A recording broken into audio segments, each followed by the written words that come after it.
অবশ্যই দেখেন তখনও কিন্তু জাকির ভাই ছিল, শামীম পাটোয়ারি ছিল, রিশাদ ছিল, সাকিব ছিল, সেও ভালো অনেক হিট করতে পারে। বিশ্বাস ছিল যে যে কোনো একটা দুইটা বাউন্ডারি আসলে হয়তো বা ম্যাচটা বের হয়ে যাবে, বাট আনফর্চুনেটলি হয় নাই। আসলে ম্যাচ না যেতে 50-র কোনো ভ্যালু থাকে না। আর উইকেটটা যেমন ছিল এখানে সেট ব্যাটসম্যানদেরই শেষ করতে হয় এই উইকেটে, কারণ উইকেটটা একটু স্টিকি ছিল, বল আসতেছিল না ব্যাটে। তো নতুন ব্যাটসম্যানদের জন্য এটা একটু টাফ, যেই হিটিং করা। তো আমার কাছে মনে হয় আমি যদি শেষ পর্যন্ত থাকতে পারতাম তাহলে হয়তো বা ম্যাচটা বের হয়ে যেত। অবশ্যই আপনাকে যেটা বললাম যে এই উইকেটে সেট ব্যাটসম্যানদেরই শেষ করতে হয়, কারণ নতুন ব্যাটসম্যানদের যে হিটিং করাটা একটু ডিফিকাল্ট এই উইকেটে। আপনারাও দেখছেন উইকেটটা কেমন বিহেভ করছে, ওদেরও সেম হয়েছে, মারতে যেয়ে আউট হয়েছে। তো আমার কাছে মনে হয় আমার দায়িত্ব যেটা ছিল, আমি যদি শেষ পর্যন্ত দায়িত্বটা পালন করতে পারতাম তাহলে হয়তো বা ইজিলি ম্যাচটা বেরোয় আসতো। ভালো একটা ইনিংস যদি শেষ করতে পারলে আপনার ভালো লাগতো, সবাই ভালো লাগতো। আপনি তো সেট ব্যাটসম্যান, যখন জাকির আলী ক্রিজে আসলো স্বাভাবিকভাবে অনেক চাপ সবাই বুঝে, এবং গ্যালারি থেকেও বাজে মন্তব্য আসলো। ওই সময় আপনি আপনার মানে পার্টনার, আপনার সেট ব্যাটসম্যান, তাকে কি মেসেজ দিয়েছেন, তাকে চাঙ্গা করতে কি বার্তা ছিল? আসলে দেখেন আমরা জানি যে জাকির ভাই এর আগেও কিন্তু অনেক বড় বড় ওয়েস্ট ইন্ডিজের সাথেও আপনি দেখছেন, ওয়েস্ট ইন্ডিজের সিরিজে দেখছেন সে কি করতে পারে। তো আমি জাস্ট তাকে একটা মেসেজ দিচ্ছিলাম যে আপনি লাস্ট সিরিজে ওদের সাথে কিভাবে ব্যাটিং করছেন, আপনি পারবেন, আপনি ম্যাচ জিতে পারেন। আমি জাস্ট একটা মেসেজই দিছি যে আমরা দুইজন যদি থাকি ইনশাল্লাহ তাহলে ম্যাচটা বের হয়ে যাবে। স্ট্রাগল করছিল কেন, কি মনে হয়েছে? আসলে দেখেন এখানে আপনাকে বললাম যেটা, যে হিটিং করাটা টাফ এই উইকেটে, আমার কাছে মনে হয় এটাই মেইন কারণ। ওইখানে আমার দায়িত্বটা একটু বেশি ছিল, তো আমি আমার দায়িত্বটা পালন করতে পারি নাই। যে হিটটা আসলে একটা এমন ইকুয়েশন ছিল যে আমরা হয়তো বা সিঙ্গেল ডাবল করে ক্লোজ করতে পারতাম, এবং ব্যাটার থাকাটা বড় সংখ্যার দাঁড়িয়ে গিয়েছিল। এটা যে যখন দুই আউট হলো, যাকে রাখা অন্য 86 রান হয়ে গেছে আমাদের, আমরা তো যাকে যে জায়গাটা দেখলাম যে আরো বলে 8, মানে একটু স্লো খেলছিলেন, ওটা ইম্প্যাক্ট হয়েছিলেন। এবং কিন্তু অ্যাড করলেন যে 150 যত উইকেটে হইল, এটা কি এতটা বেশি ক্ষতি ছিল? কারণ উইকেটটা তো এত বন্ধ, মানে দেখে মনে হয় না। আসলে দেখেন যে উইকেটই থাকুক না কেন, 150 এটা আসলে চেজেবল ছিল। এটা আসলে আমরা ব্যাটসম্যানদের ব্যর্থতা, আমরা সবাই দায়িত্ব নিতে পারি নাই। তো আসলে আহ, এটা নিয়ে কিছু বলতে চাচ্ছি না, হয়তো বা আমাদের একটা ব্যাড ডে ছিল ব্যাটসম্যানদের জন্য, বাট এখান থেকে আমরা কিভাবে বের হয়ে আসবো এটা আমাদেরই বের করতে হবে।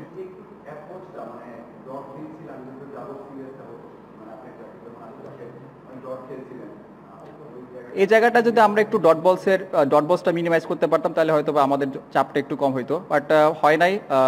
এটা আমাদের খুঁজে বের করতে হবে যে আমাদের কিভাবে আরো ডট বল মিনিমাইজ করে খেলাটাকে আগায় নিয়ে যাওয়া যায়।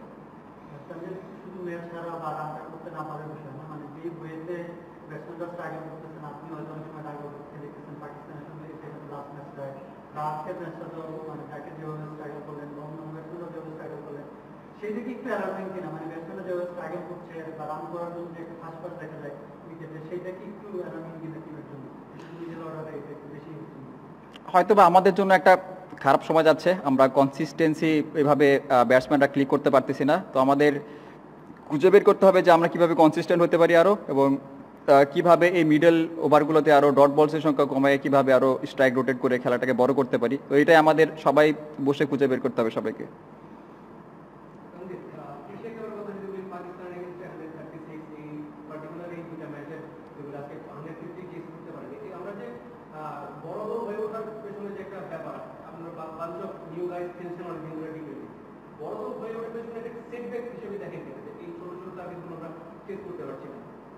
হ্যাঁ অবশ্যই কিছু কিছু ম্যাচ আছে যেগুলো আমাদের জেতা উচিত ছিল, আমরা করতে পারি নাই ব্যাটসম্যানদের ব্যর্থতা। আমাদের বলাররা কিন্তু অনেক দারুণ বোলিং করতেছে, প্রত্যেক সিরিজে দেবে এবং প্রত্যেক ম্যাচে দেখবেন তারা দারুণভাবে কাম ব্যাক করতেছে।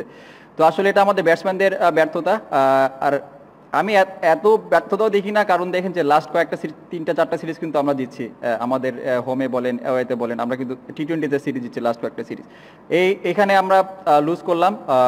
এখান থেকে আমাদের পজিটিভ কিছু আছে এবং নেগেটিভ কিছু আছে। তো নেগেটিভ যে জিনিসগুলো আছে এগুলো নিয়ে কাজ করতে হবে, এবং এখান থেকে আমরা কুইকলি কিভাবে বেরোয় আসতে পারি, কারণ সামনে অনেক বড় বড় খেলা আছে, ওয়ার্ল্ড কাপের মতো খেলা আছে ওখানে। তো যত আমরা মিস্টেক কম করব তত আমাদের জন্য ভালো।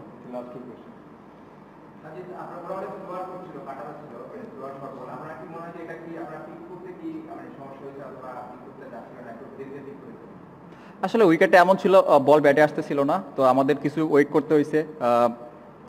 মানে চেষ্টা করছে সবাই, আসলে সবাই দেখেন কেউ কিন্তু একদম আমরা সবাই কিন্তু রানের জন্য খেলি, যে কিভাবে রানটা বের করা যায়, বাট খারাপ দিন ছিল হয়তো বা এই জন্য বের করতে পারেন, বাট উইকেটটা একটু স্ট্রিকি ছিল। আপনারা ওদের ব্যাটিংও দেখছেন, যখন নিউ বলে ওরা ব্যাটিং করছে তখন কিন্তু রান করছে, কিন্তু বলটা যখন ওল্ড হয়েছে তখন কিন্তু উইকেটে গ্রিপ করছে এবং ওদের উইকেট ফল হয়েছে অনেক।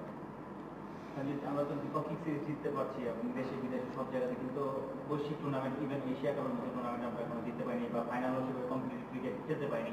আপনার কি মনে হয় যে বোলিং এ ডেফিনেটলি মুস্তাফিজ আছে, একটু স্পিন ফেভারেবল পিচ হলে শেখ মেহেদী, নাসুমরাও আসলে দুর্দান্ত বোলিং করে, কিন্তু ব্যাটিং এ এক্সপেক্টরটা আসলে ঘাটতি, যেটা আসলে বড় দল হয়ে উঠতে পারতেছে না সেই এক্সপেক্টর বা ডিফারেন্স ক্রিয়েট করে দেওয়ার পরে।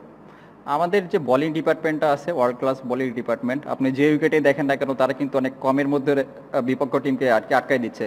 তো এখন সব দায়িত্ব আমাদের ব্যাটসম্যানদের, যে তারা যেভাবে টিমকে হেল্প করতেছে, তারা যেভাবে টিমকে সামনের দিকে এগিয়ে নিয়ে যাচ্ছে, তো ব্যাটসম্যানদেরও আমাদের সবারই সমান দায়িত্ব আছে কিভাবে আমরা আমাদের ব্যাটিং ইউনিট হিসেবে আমরা আরো ভালো করতে পারি, যে মিস্টেকগুলো আমরা করতেছি এই মিস্টেকের সংখ্যা কিভাবে আমরা কমাতে পারি। আসলে আমরা যদি মিস্টেকের সংখ্যা কমাতে পারি তাহলে দেখবেন যে আমরা কিন্তু অনেক ক্লোজ ম্যাচ হারি, আপনার 10 রান 15 রান। তো আমরা যদি মিস্টেক আর একটু কম করতে পারি তাহলে হয়তো বা বড় ইভেন্টে এবং এশিয়া কাপের কথা যেটা বললেন, তাহলে আমরা ইজিলি মানে যে জিনিসগুলো চেস করতে পারতাম।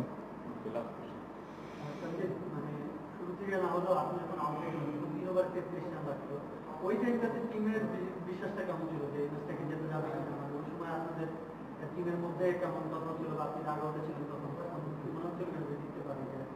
অবশ্যই দেখেন তখনও কিন্তু জাকির ভাই ছিল, শামীম পাটোয়ারি ছিল, রিশাদ ছিল, সাকিব ছিল, সেও ভালো অনেক হিট করতে পারে। বিশ্বাস ছিল যে যে কোনো একটা দুইটা বাউন্ডারি আসলে হয়তো বা ম্যাচটা বের হয়ে যাবে, বাট আনফর্চুনেটলি হয় নাই।